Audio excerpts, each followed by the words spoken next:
It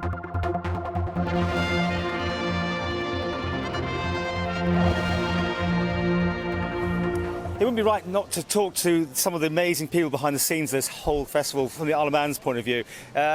Girls, congratulations. Obviously, you pulled it off. I mean, there's been a lot of organisation. How long has this all taken? It's a really, really long journey. I mean, people get to the festival and they think, oh, well, it's a long festival, it's 10 days. But this has been years in the making. Years? Yeah, we had to have meetings with the festival to persuade them to have a year of the Isle of Man and Cornwall. We've had different ways we've had to get the funding. We had to persuade our very lovely board at Culture Vannin. And the late Liam O'Neill was one of the people who really spoke out at the time and said, this is a fantastic opportunity and we need to promote our culture internationally. And this is a place, it is a huge opportunity because you're really centre stage. And so people like that had the vision to say, yes, let's take a calculated risk.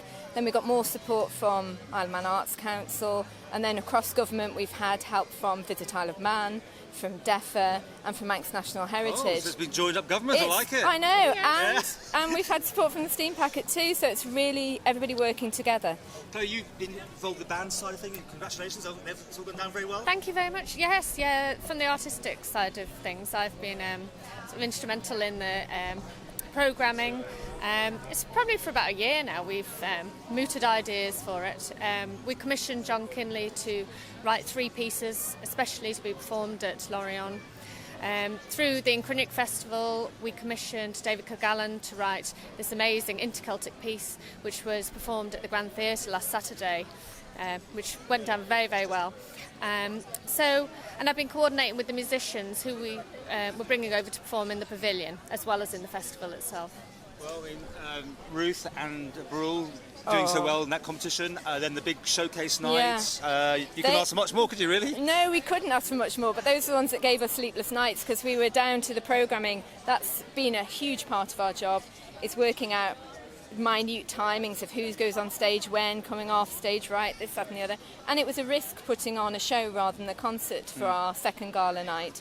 But it was pulled off brilliantly with the help of Nafani and all of the groups in Maddrell that were there, and it was just fantastic. Well, there was one important man to impress. The man, I said, with the plan. Yeah, we had a word with him earlier, and this is what he had to say about how the Isle of Man's done. I think the Isle of Man have a fantastic representation, you know, and this year, this edition of the 45th edition, will change definitely, you know, the knowledge about the Isle of Man in Interceltic culture in Lorient. You know, I think the people understood many things, you know, and then discovering, you know, the quality and the energy of the country. I think I am happy for it.